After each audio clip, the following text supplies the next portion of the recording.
वैसे तो राजनीति में अक्सर हलचल देखने को ही मिलती है, लेकिन जैसे ही 2025 आया, दिल्ली और बिहार में कुछ अलग तरह की ही हलचल देखने को मिली, क्योंकि दिल्ली और बिहार में चुनाव होने वाले हैं।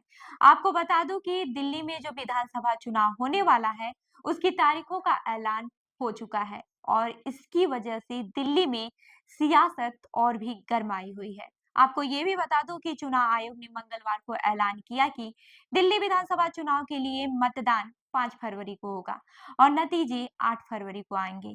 इस बार दिल्ली में कुल 1.55 करोड़ मतदाता हैं, जिसमें से 83.49 लाख पुरुष और 71.74 लाख महिला वोटर शामिल हैं। इसमें से 2 लाख लोग पहली बार वोट करेंगे। वहीं दिल्ली में कुल 70 विधानसभा सीटें हैं, जिसमें से 12 सीटें आरक्षित हैं। यहाँ पर चुनावी रंगत और सियासी जंग पूरी तरह से चरम पर है, जहां एक ओर आम आदमी पार्टी ने अपनी सभी 70 उम्मीदवारों की सूची जारी कर दी है, वहीं बीजेपी ने 29 उम्मीदवारों की पहली सूची सामने रखी है। कांग्रेस भी पीछे नहीं है और उसने 40 से अधिक उम्मीदवारों को मैदान में उतारा है। इस बीच इन तीनों पार्टियों के बीच आरोप प्रत्यारोप का दौर लगातार जारी है। वहीं लोकसभा चुनाव में कांग्रेस और आम आदमी पार्टी ने एक साथ मिलकर चुनाव लड़ा था, लेकिन अब ये दोनों दल एक दूसरे के सामने हैं और बयानबाजी भी और भी तेज हो गई है। इससे यह स्पष्ट होता है कि दिल्ली में इस बार की लड़ाई काफी दिलचस्प होने वाली है। वहीं आपको ये बता दूं कि मुख्य चुनाव आयुक्त राजीव कुमार ने इस दौरान ईवीएम से संबंधित आरोपों को पूरी तरह से खारिज किया है।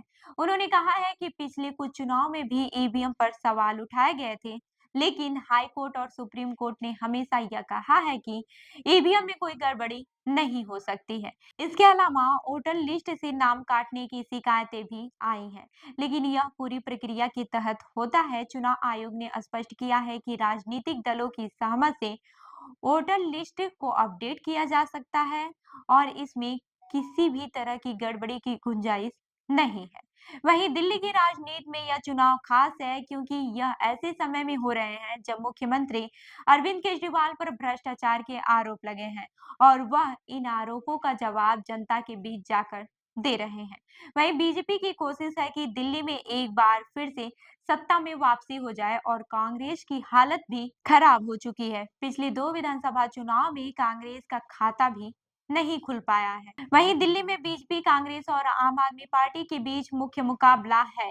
हालांकि आम आदमी पार्टी पिछले एक दशक से दिल्ली की सत्ता पर काबिज है, लेकिन 2014 में केंद्र में बीजेपी की सरकार बनने के बाद से दिल्ली में बीजेपी का असर बढ़ा है। वहीं कांग्रेस की स्थिति लगातार कमजोर होती गई है। वहीं अब एक नजर दिल्ली की सियासी तस्वीर पर भी डाल लेते हैं। आपको बता दें कि दिल्ली के कुछ प्रमुख नेताओं की सीटों पर ध्यान केंद्रित है। पूर्व मुख्यमंत्री शीला दीक्षित के बेटे संदीप दीक्षित को कांग्रेस ने नई दिल्ली सीट से उम्मीदवार बनाया है, जबकि इस सीट पर आम आदमी पार्टी के अरविंद केजरीवाल चुनावी मैदान में है।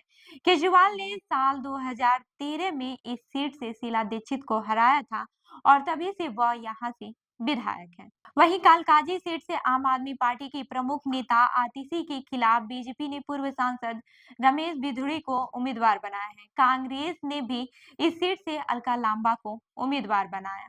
इसके अलावा जंगपुरा सीट से आपने मनीष सिसोदिया को टिकट दिया है, जबकि पटपड़गंज सीट से अवध ओझा को टिकट दिया गया है। इन सभी सीटों पर मुख्य मुकाबला बीजेपी, कांग्रेस और आम आदमी पार्टी के बीच है। वहीं दिल्ली के चुनाव में यह भी दिलचस्प है कि आम आदमी पार्टी ने आतिशी को सीएम उम्मीदवार घोषित किया है, लेकिन इस बार चुनाव के दौरान यह साफ नहीं किया गया है कि जीतने पर अगला मुख्यमंत्री कौन होगा। वहीं शराब नीति घोटाले में अरविंद केजरीवाल और मनीष सिसोदिया जेल जा चुके हैं और इस पर आपका कहना है कि बीजेपी की केंद्र सरकार जांच एजेंसियों का दुरुपयोग कर रही है। वहीं लोकसभा चुनाव में बीजेपी को लोगों का समर्थन मिला था, लेकिन अब विधानसभा चुनाव में देखना होगा कि दिल्ली वाले किसका साथ देते हैं। इस चुनाव में बीजेपी का प्रचार जोर शोर से जारी है, वहीं कांग्रेस और आम आदमी पार्टी ने भी अपनी पूरी ताकत झोंक दी है। लेकिन आखिरी में दिल्ली के लोग आगामी चुनाव में किसे चुनेंगे, ये तो समय ही बताएगा। लेकिन यह जरूरी है कि दिल्ली का चुनाव इस बार बहुत दिलचस्प होगा और इसके परिणाम सियासी बेंचमार्क पर सेट कर सकते हैं। तो इस खबर पर क्या है आपकी राय हमें ज़रूर बताइएगा। मैं हूँ रूबी आपके साथ और आप देख रहे हैं जनदर्पण न्यूज़। धन्यवाद।